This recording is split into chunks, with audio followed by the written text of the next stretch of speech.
现在人们顾虑什么？一个顾虑看病，一个顾虑养老嘛。你先把养老制度先消除了。头顶上的3座大山，看这个事权你到底怎么划分了啊？中央、地方，这3个东西都归中央，他对未来的预期啊，那个风险的担心，就相当的削弱了。地方政府现在好像几十万亿的债呀，他怎么个化解法？特朗普当总统了，他提了个议案，减税最多减80%。虽然你看起来减税也得很多，但政府得的钱更多呀。未来作为财政拉动经济这方面的一系列的这个措施，中央财政还是要比较大的这个发力。那您看看这是怎么一盘棋呀？啊，许局啊，非常高兴啊，咱们又能在这儿聊一波啊。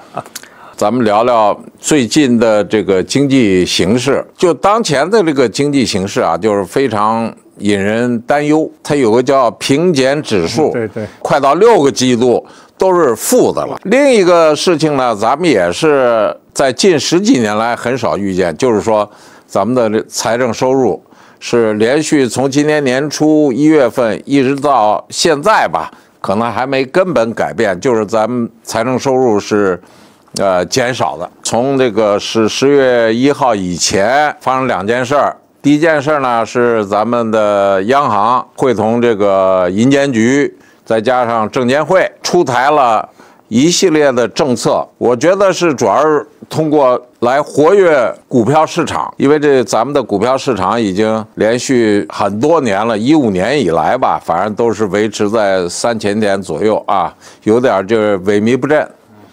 第二个呢，那次新闻发布会的政策呢，主要还是有一部分是冲着这个房地产去的，在11以前吧，股市就迅速的有了反应了，就像甘露一样。但是呢，这股市要能持续的去增长，所以大家都在等什么东西去除这种局面。你怎么去看这个问题？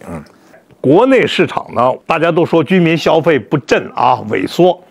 实际上呢，我觉得居民消费从服务业上说，并没有萎缩。你看这次国庆节旅游啊，那么多人，他有消费对象，他愿意去花钱。对，现在消费不振的主要是什么领域呢？是商品消费、家用电器，这些商品的消费萎缩。而商品销售萎缩跟以前比啊，最主要的是什么？是房地产没有发展起来，就买大件儿。对呀，谁没事我买2个电视，买2个冰箱啊？所以现在我觉得这个对商品的消费不振啊，主要解决一个房地产的问题。对，而且特别要解决什么呢？咱说吧，那些收入比较高的人，他早就有很大的房子。他们这个需求啊，并不是很旺盛的，主要是现在就年轻一代啊，需要基本住房。刚结婚的，我至少得有一个70米的房子吧，有了生了孩子了，还有老人了，也得有个90米的房子吧。现在最大的住房的需求是基本住房的需求。我认为现在呢，包括现在财政也好，还有货币政策，都对这个建筑商有一定的支持了。比如说让政府去买一些房子做经济适用房，还有给什么就是拿钱，是吧？这些政策有好几项了哈，但是它有一条没有解决，它没有给买房人的这种政策。在讨论如何给电动汽车行业优惠的时候，就有2种建议。一种建议就是我得给企业优惠啊，我发展企业得给企业优惠啊。还有一种建议，我们主要是给买车的人优惠，因为我们有个车购税，买一辆车出厂价以后啊卖了，你10%的车购税，然后定了政策，买电动汽车车购税不用交了啊。好。等于同样的车，你要是有人买你的车，你这公司的价钱跟同样车你减少10%，你这个竞争力就提高了很多。所以这个政策啊，给的是购买者，但是电动汽车厂商是获益的，这个政策对于电动汽车发展发挥了很大的作用。现在我就考虑呢，你要想拉动商品的消费，就得在买房人这个问题上，你得有出台政策。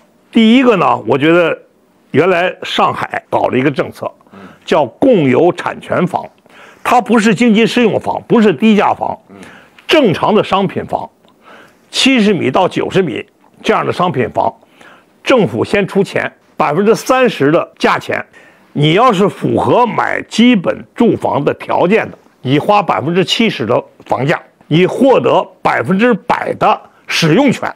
将来多少年以后，你要住着这30%的房价，你连利息都不用交。等到多少年以后，你说我收入高了，我要换房子了，卖掉，那时候政府就跟一个投资项目一样，那30%的股份我收回，如果有溢价，我也是30%。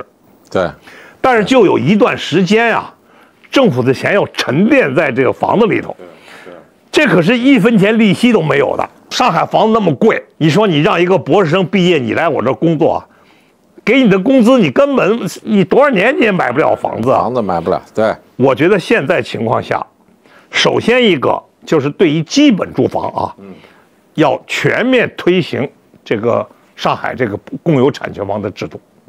这样的话，政府把一部分债，你不是原来需要钱吗？政府的债，你把它转化成这种房子的资产。现在30%，哎，30%，这是第一。第二呢，你为了鼓励买房人，你再在税收上搞几个政策。比如说啊，我首付，我税前扣除多少？作为所得税啊，我扣除按一定比例啊，就是作为你的个人成本，个人成本吗？能享受一些能享受这个税收抵扣啊，抵扣。另外一个，你首付完了以后，你每个月你得交利息啊，贷款的话，好，贷款利息也给你有一个抵扣。这样的话，就是一个是他买房的需要的资源少了，他获得的使用权是100%，但是我的价钱我只付70%，再加上政府给他一定的税收的个人所得税抵扣等等。这样的话，一个我相信还有很多需要基本住房的人，他可以来买这个房子了。对，这是一个好处啊。第二个，只要房子一卖出去，他不得买家具吗？他不得买彩电吗？冰箱啊，洗衣机啊，只要房子活了，就带动这些商品的消费。是。现在如果没有这个住房的市场啊，那些家用电器也就没有市场。对。前不久搞了一个以旧换新啊，对啊，效果很有限。所以我认为现在啊，一个把一部分国债转化成房产的一定比例，你30也行，40也行，或者你25什么，这都政府可以定的。你让买房的人有买房能力了，这个你就市场才能活跃起来。所以你光给企业优惠，这个不解决是需求问题啊，它是供给嘛，不解决。你要解决了需求，我认为电动汽车百人汇这个经验，在现在对我们的房地产这个行业发展，包括对商品消费的发展，非常有参考价值。那我看了一下财政部的这些措施啊，里头最大的一个问题啊，就是要解除地方债。许局，你来解读一下，就是说这次财政部所谓叫化债，准备动用国债筹集资金来给地方政府来化债，你怎么去看这个问题？这个事儿吧，因为地方发那么多债呢，得跟分税制这几十年的这个演变过程啊是直接相关的。这个94年实行分税制呢，当时要解决2个当时非常尖锐的困难，一个困难就是税收来说，当时是包税制，承包包税，包税造成企业一个是包税的税负一定比你法律规定的税负要低，不低没人包。第二点呢，一包税啊，企业之间的竞争不在于你的经营水平，在于你跟政府谈判的能力。我要谈得好，我经营水平不太高，我税包的少，我能把你这个经营好但是税包的多的人竞争过，你还竞争不过我，所以这个制度呢，当时说必须要改，不改的话，一个政府收入下降，第二就是这个市场经济受到破坏，是吧？这两个问题就是说我们要把税制改了，所有企业都得依法征税，这是当时94年改革的一个目标。第二个目标就是中央地方的关系，财政关系。那时候呢，税务归地方税务局收，财政部有文件规定，你收的税多少钱要交给我，交到中央去，交到中央财政部。这种情况呢，因为当时还有一条就是包税，还有当时减免税的权利，地方政府就有，所以他不愿意给你中央交。我要是减免税留给企业了吧，这企业以后发展也对我有好处。我给中央交了，我这钱就没了，所以中央收入的比重也是逐渐下降。这两个矛盾，尤其是分税制的矛盾，就是中央地方财政关系的问题，在当时是引起高度政治关注的。所以前苏联解体这个事儿是小平南巡的他的一个他为什么要搞思考问题？这里头就是财政关系是苏联解体的最后一根压垮的稻草。所以92年就开14大，要搞市场经济。93年就决定要搞财政的改革和税制的改革。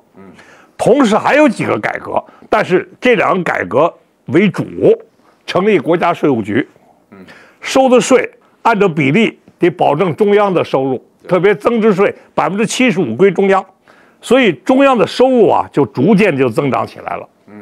这就使得中央地方的财政关系得到了一个根本的扭转。当时的情况下扭转吧，还有一个目标就是说随着发展，最后还是要以中央地方的支出责任来做调整的。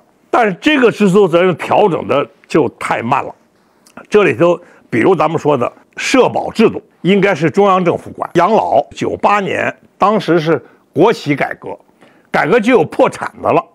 有破产的职工原来是从企业领钱嘛，企业不会倒闭。现在要破产倒闭了，你上哪儿领钱去？所以必须建立一个社会的养老保险制度。保险制度，对。当时这个事儿应该是由中央政府管的，但是现在中央政府管不了，没这么多钱，是吧？当时那个中央收入在增多，但是增加的还不够啊。所以中央政府没有钱，他说这个制度不建，国企改革搞不了。可是马上由中央政府建，中央政府支持不了，所以最后就折中搞一个地方负责，养老金分省统筹。那就是谁的孩子谁抱走。对了，所以这个制度呢就一直延续着。但是随着咱们国家这个发展就业人数多了，农民工进城，什么灵活就业，这个